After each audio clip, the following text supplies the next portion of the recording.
Hello guys, আমরা বাংলাদেশে এই যে বাংলাদেশ দেখুন, এই যে বাংলাদেশের বাড়ি ঘোড়া, এই যে ধান, বাংলাদেশের ধান এগুলো, আর আমাদের ইন্ডিয়ার ধান এগুলো। এই যে গাড়ি চলছে, চাকার গাড়ি চলছে এখানে, দেখতে এসছি। এই যে ট্রলি, ট্রাক্টর,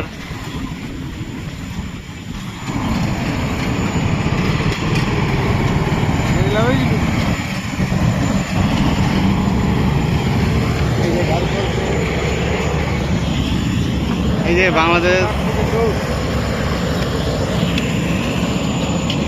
এই যে গাড়ি চলছে,